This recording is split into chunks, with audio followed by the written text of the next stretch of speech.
EVM के verification से जुड़ी एक याचिका पर सुप्रीम कोर्ट न चुनाव आयोग से जवाब दाखिल करने को कहा है। Association for democratic reforms ADR की इस याचिका में मांग की गई है कि सुप्रीम कोर्ट चुनाव आयोग को ईवीएम की बर्न्ट मेमोरी की जांच के लिए स्पष्ट प्रोटोकॉल बनाने के लिए कहे। सुप्रीम कोर्ट के चीफ जस्टिस संजीव खन्ना और जस्टिस दीपांकर दत्ता की बेंच ने मार्च के पहले सप्ताह में सुनवाई की बात कही है।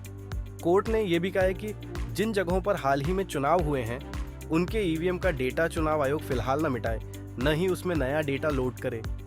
याचिका में पिछले साल आए सुप्रीम कोर्ट के अहम फैसले का हवाला दिया गया है। इस फैसले में सुप्रीम कोर्ट ने बैलेट पेपर यानी मतपत्र के जरिए चुनाव की पुरानी व्यवस्था बहाल करने से मना कर दिया था। साथ ही वीवीपैट की सभी पर्चियों को गिनने की मांग को भी ठुकरा दिया था।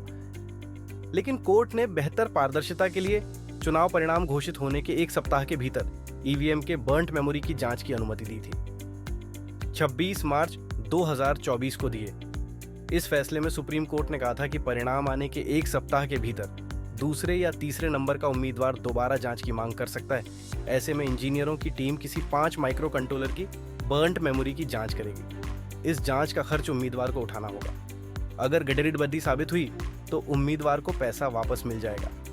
एडीआर की याचिका में कहा गया है कि चुनाव आयोग के मौजूदा स्टैंडर्ड ऑपरेटिंग प्रोसीजर एसओपी में ईवीएम की बेसिक जांच और मॉक पोल्स का ही निर्देश है। आयोग ने अब तक बर्न्ट मेमोरी की जांच को लेकर प्रोटोकॉल नहीं बनाया है। याचिकाकर्ता ने मांग की है कि चुनाव आयोग को निर्देश दिया जाए कि वह ईवीएम के चारों हिस्सों control unit, ballot unit, VVPAT और सिंबल लोडिंग यूनिट के माइक्रो कंट्रोलर की जांच के लिए प्रोटोकॉल लागू करे।